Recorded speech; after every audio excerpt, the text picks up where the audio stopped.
Hey guys, I hope you're all doing well. I'm super excited to be working on this video for you. If you're new here, my name is Fig and I am an artist and small business owner. And today I'm going to be sharing some tips for drawing and painting hands.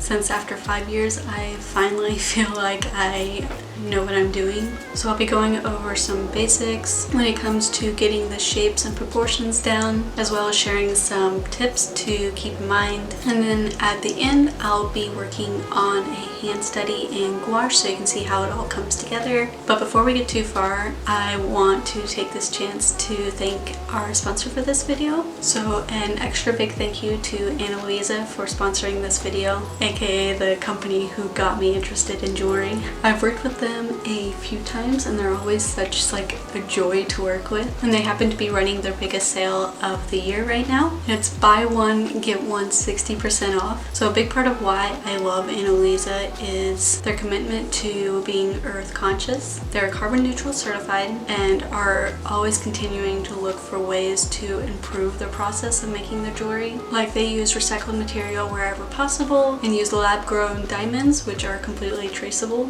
So from base materials to gemstones, everything is sourced with respect to the environment. I definitely recommend checking out their about section on the website. I think you'll be really impressed. So they sent me 2 pieces of jewelry to share with you guys this time. So firstly, I got the Haley ring. It's very pretty. And I got the Rowena bracelet, which has these super cute little flowers on it. I feel like I'm pretty picky when it comes to jewelry, but Ana Luisa always has something that I like. This ring and bracelet combo is so pretty and dainty. I love them together so much. I've been wearing them pretty much every day since they came in. And I love how I can wear them with just my regular clothes, or I could use them for nicer occasions. So there will be a link in the description to Ana Luisa's website if you would like to check it out. Again, they're having the biggest sale of the year right now. Buy one, get one 60% off.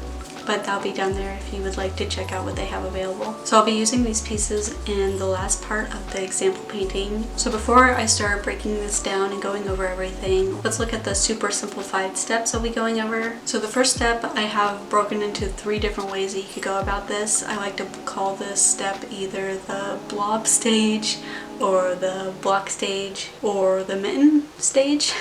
Whichever one works for you. I tend to use all 3 just depending on the position of the hand that I'm drawing. So I really feel like each one can be useful, so I'll make sure to show you an example of each. Next is the shapes and proportion step, where we take what we got from the first step and really adjust the shapes and the proportions to make more sense. Step 3 is to refine. This is where we really start to make sense of the lines. We'll erase extra lines. We'll really clean it up so it starts to look like an actual hand. It might not be super perfect at this stage, but it will automatically read as a hand and not just a jumbled mess. And step 4 is the stylization stage. This is where Ana Luisa's jewelry will be coming into place with me, because this is also where I like to start adding in some personality, which is especially fun if you're just doing some studies, because I feel like it makes the process more enjoyable.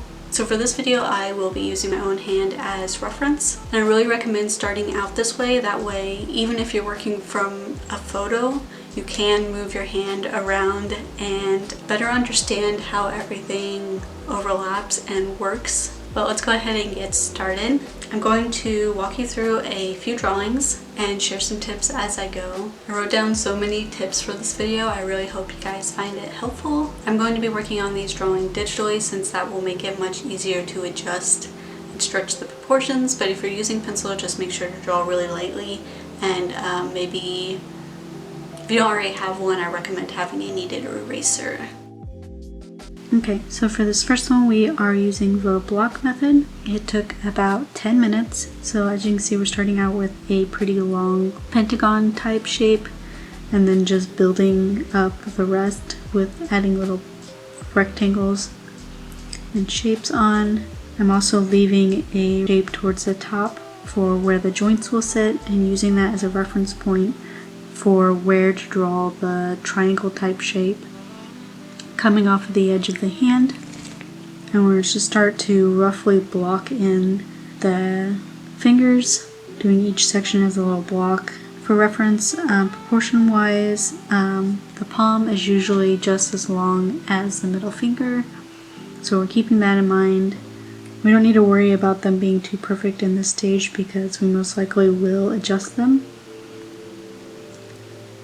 So we're going to use the method of, like, instead of trying to make our drawings perfect, we're just going to go through and correct mistakes bit by bit as we go to keep it very low stress.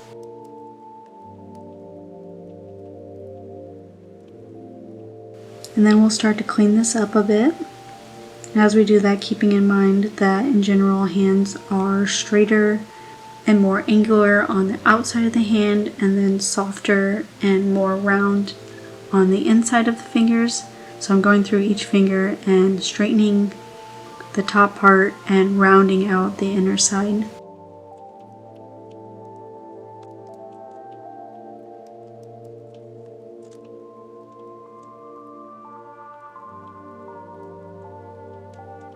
And then just cleaning up the lines and making some adjustments, keeping an eye on our reference photo.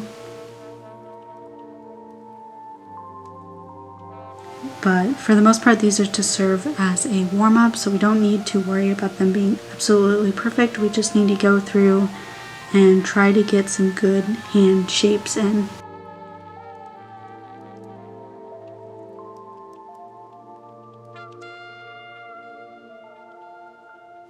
Okay, and now onto the second hand. I spent about 20 minutes on this one, and this is using the Blob Method, which is also happens to be my favorite. So with this one, we just start out with some rough, blobby shapes. All these methods are very similar, by the way, and I tend to combine them. But we're just going to start with some rough, like just blobby shapes, just to kind of get the idea of the scale and where everything roughly should go. And then after that, we'll go in and more refine the areas using these kind of like almost squarish sausage type shapes. Again, you can see the line I left for the joint line.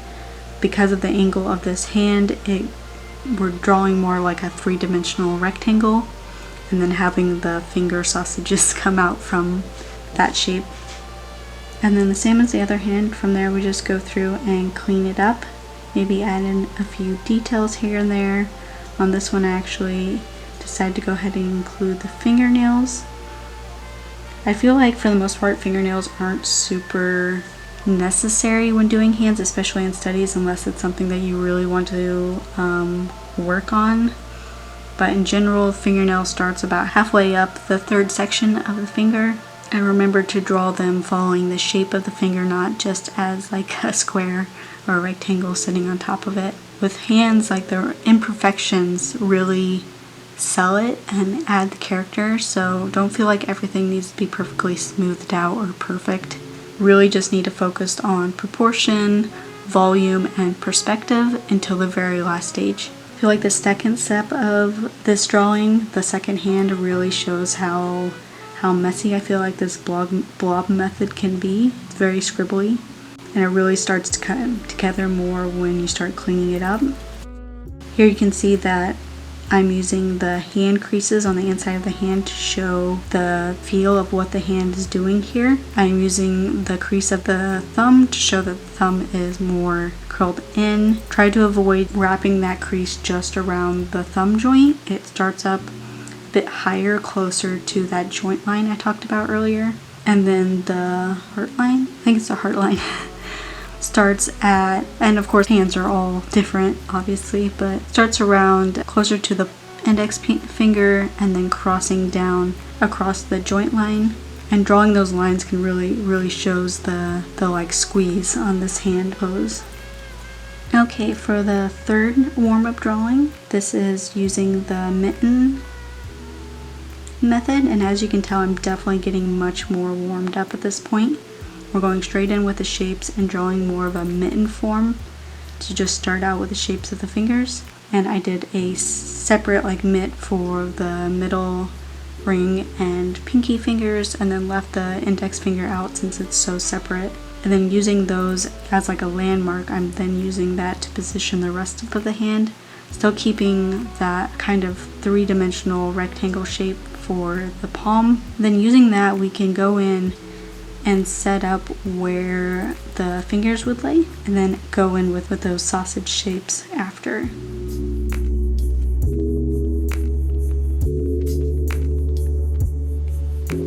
I even did a tiny bit of shading on this one.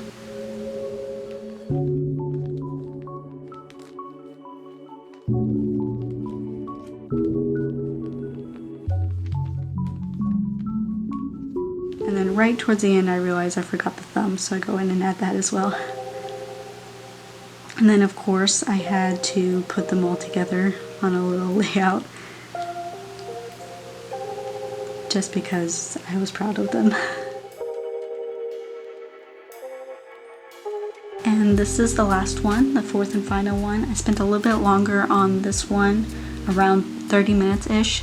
And I spent a much longer time working on the last two stages of refining and then adding a little bit of style, just so it'd be easy to transfer for painting. But basically for this one I used a combination of all three methods, starting out again with that pentagon shape, and then including the joint line I mentioned, and using that line as a landmark to place the thumb joint, the finger joints, and then using those landmarks to place a rectangle coming off with a teardrop shape for the thumb, and those mitt shapes we talked about earlier for the fingers, keeping those shapes really rough.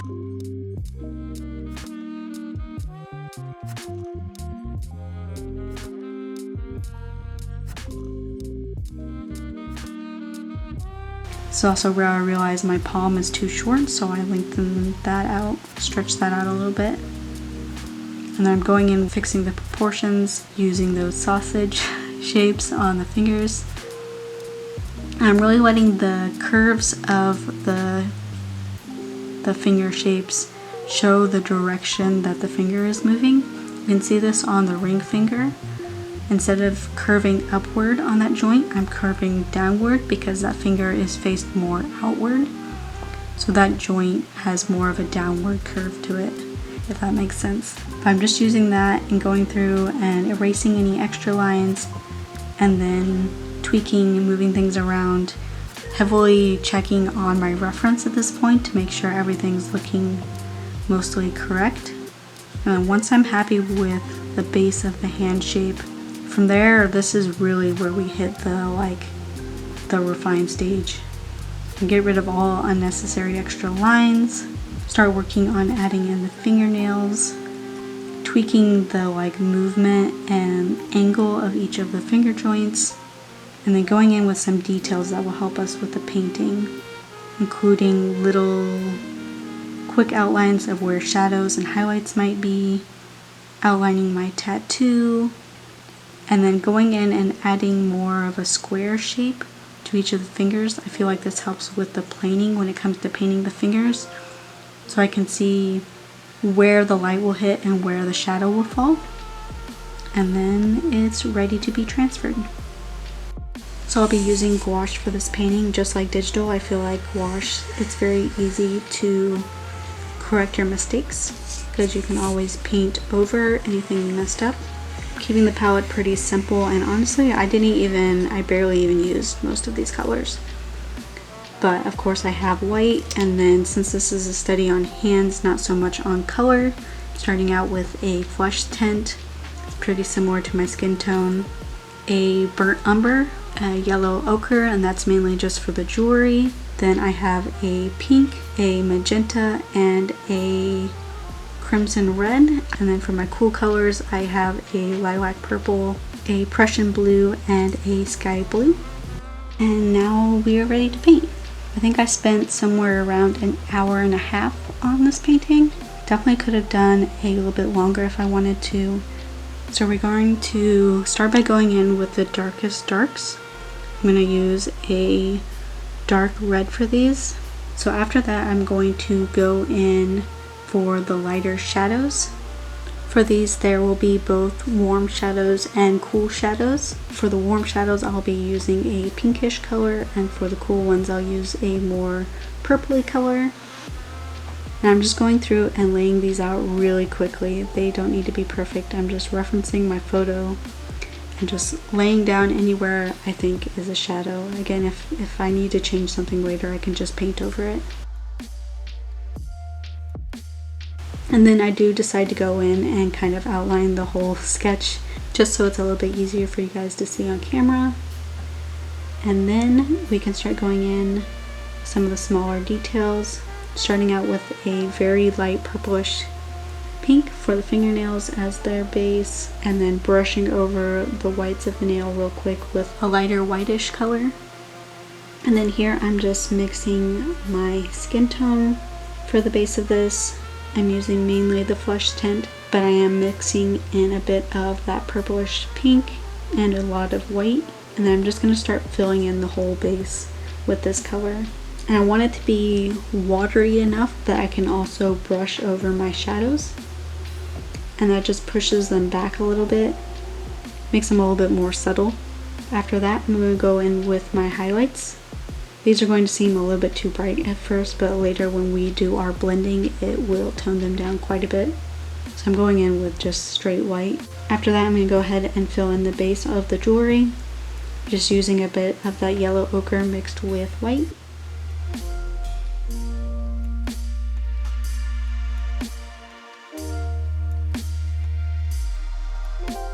And then we can start working on the fun bits. So I'm going to start darkening those shadows a little bit. We don't need to do all of them, just a few areas that need to be darkened a bit. Like in between the fingers, maybe some of the deeper crevices from my tendons on my hand, around the fingernails. And then next is one of my very favorite steps. We're going to go through and blend everything. So I'm going to be using a brush with pretty soft bristles, and then I'm going to get it wet and then brush off almost all the water so it's just barely damp.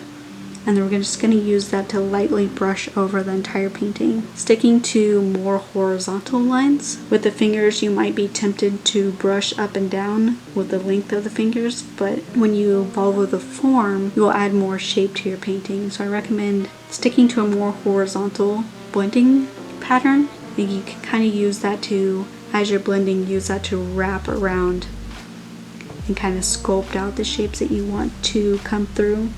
Try not to over blend it though. We just want to get some horizontal texture and help smooth sections a little bit.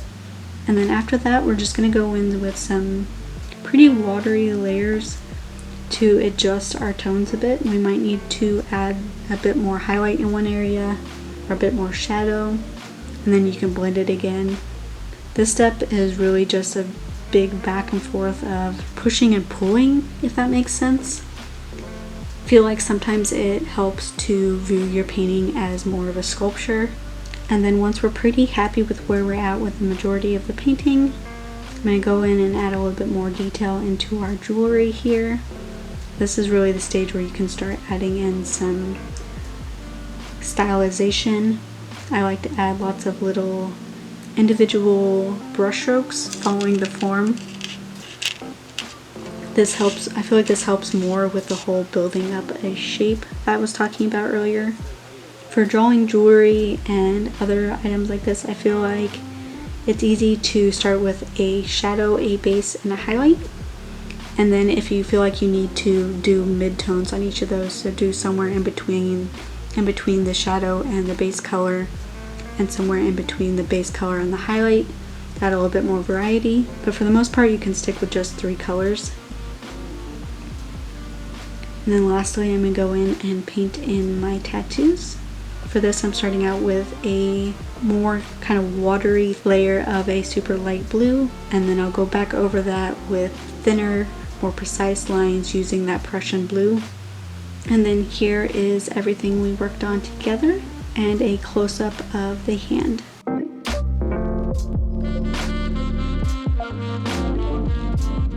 So that is all I have for you today. I really hope that you found this useful and that it helps you be able to draw hands a little bit better.